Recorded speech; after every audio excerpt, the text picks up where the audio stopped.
और आज जिनका मौत हो गई कल आतंकी हमले में, जान चली गई, उनका अंतिम संस्कार भी हो रहा है। इंदौर की तस्वीरें भी आपको दिखाएंगे।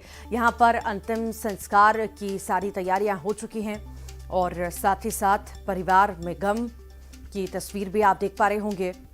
कश्मीर पूरा परिवार घूमने के लिए गया था और आतंकी हमले में जान चली गई। आज अंतिम संस्कार हो रहा है। सुशील नथानियल का अंतिम संस्कार इंदौर में किया जा रहा है। ज्यादा जानकारी भी ले लेंगे। सहयोगी मिथिलेश हमारे साथ जुड़ गए हैं। मिथिलेश, आज अंतिम संस्कार हो रहा है, आंखें नम हैं, हर जगह कहीं ना कहीं मातम छाया हुआ है और एक आस है कि जल्द से जल्द शायद जवाबी कार्रवाई होगी। पहलगाम आतंकी हमले में इंदौर के सुशील की जान चली गई थी। इस वक्त हम उनके घर के बाहर ही मौजूद हैं और अंतिम विदाई दी जा रही है। अंतिम विदाई के लिए लोग यहाँ पर पहुँचे हैं, श्रद्धांजलि दे रहे हैं। ये तस्वीर हम आपको उनके घर के बाहर से दिखा रहे हैं और देखिए बड़ी संख्या में लोग यहाँ पर पहुँचे हैं। पूरा परिवार इस वक्त उनके साथ में है।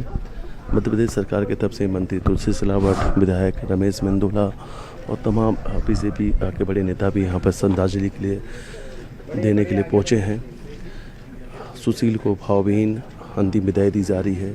परिवार के जो लोग हैं इस वक्त अगर आप तस्वीर में देखेंगे तो आपको नज़र आएंगे। ठीक पास में उनकी जो पत्नी है जेनिफर, जब आतंकी हमले में सुशील की जान चली गई तो उस वक्त वो उनके साथ ही वहाँ पर मौजूद थी और जेनिफर के साथ में उनके बेटे हैं ऑस्टिन, 3 तस्वीरों नज़र आ रहे हैं और साथ में उनकी बहन है आकांक्षा।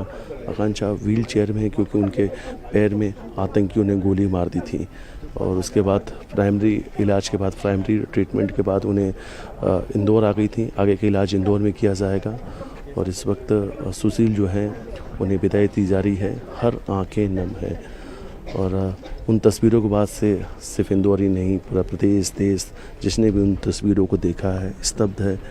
और सुशील को विदाई देने के लिए देर रात ही लोग यहाँ पर पहुँच गए थे। पूरे समय जो इस क्षेत्र के लोग, बीनानगर के क्षेत्र के लोग हैं, उनके साथ खड़े रहे, उस परिवार के साथ खड़े रहे। इस दुख की घड़ी में आज इंदौर उनके साथ है, देश उनके साथ में है। और ये तस्वीर देखिए और जो उनकी पत्नी है वो रोते रोते बेसुध हो चुकी हैं। वो देखिए वो तस्वीर हम आपको दिखा रहे हैं कि सुशील की जो पत्नी है उनकी हालत ठीक नहीं है और वो जब से यहाँ कल पहुँची हैं उस वक्त हम भी एयरपोर्ट में मौजूद थे।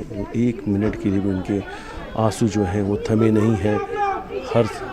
सिर्फ अगर वो किसी की तरफ देख रही हैं तो सिर्फ और सिर्फ आँख से आंसू निकल रही है। और देखिए इस समय उनकी हालत जो है वो कहीं ना कहीं ख़राब हुई है। परिवार के लोग इस वक्त उनके साथ ही हैं और देखिए शायद उन्हें वो बेहोश हो गई हैं। ये तस्वीर हम आपको दिखा रहे हैं कि जो उनकी पत्नी हैं और अपने पति के पास ही खड़ी थी, नम आँखों से अपने पति को विदाई दे रही थी और कुछ भी परिवार कहने की स्थिति में नहीं है। और कल ऑस्टिन ने सिर्फ एक चीज़ कहा था कि दहशत अभी भी मन में है। बेटी आकांक्षा ने मीडिया के सामने भी सिर्फ यही बात कही थी कि उस पल को मैं नहीं भुला सकती, जिस आतंकी घटना को मैंने अपने आंखों से देखा है। मैंने अपने आंखों के सामने अपने पिता को गोली लगते देखा है। हम उनसे हाथ जोड़ के विनती करते रहे कि हमारे पिता को छोड़ दो, लेकिन उन आतंकियों ने गोली मार दी और सिर्फ धर्म पूछा कि किस धर्म से हो और धर्म पूछते साथ ही गोली मार दी और उस वक्त हम अपने पिता के साथ ही मौजूद थे। तो देखिए ये तस्वीर हम आपको दिखा रहे हैं कि जिसमें आपको सुशील के जो बेटे हैं ऑस्टिन और उनकी पत्नी जेनिफर, उनकी बेटी आकांक्षा और उनके परिवार के जो रिश्तेदार हैं उन तस्वीरों में नज़र आ रहे हैं। मूल रूप से ये अलीराजपुर के जोबट के रहने वाले हैं। प्रत्येक गांव से भी लोग यहाँ पर पहुँचे हैं। उनके पिता भी यहाँ पर पहुँचे हैं। हालांकि वो कुछ सुन नहीं सकते हैं, लेकिन मीडिया के साथ उन्होंने बातचीत में कहा कि वो बेटे से एक आखिरी मुलाकात करना चाहते थे।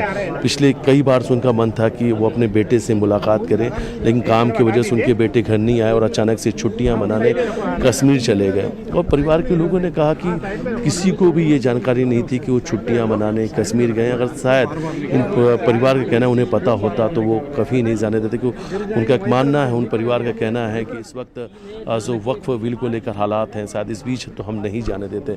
इस तरीके की प्रतिक्रियाएं भी परिवार के लोगों ने दी। और देखिए असुन के भाई हैं, उन्होंने कहा था कि अक्सर सुशील को सरप्राइज़ देने की आदत थी, वो अक्सर परिवार के लोगों को सरप्राइज़ देते थे और इस बार ऐसा कुछ सरप्राइज़ देंगे ऐसा किसी ने सोचा भी नहीं था। तो ये तस्वीर है उनके घर के बाहर की, हर आंखें नम हैं। और सिर्फ इंदौर ही नहीं, उनके जो पैतृक गाँव हैं वहाँ से भी बड़ी संख्या में लोग पहुँचे हैं। और ये देखिए बड़ी संख्या में आपको इन तस्वीरों में महिलाएं भी नजर आएंगी। उनकी जो बेटे हैं ऑस्टिन, वो देखिए अपने पिता के साथ खड़े आपको नजर आ रहे हैं। और जब आतंकी हमला हुआ था तो उस आतंकी हमले के साक्षी ये भी, इन्होंने भी उस आतंकी हमले को देखा है। ये उस वक्त वहाँ मौजूद थे। ऑस्टिन, आकांक्षा, उनकी पत्नी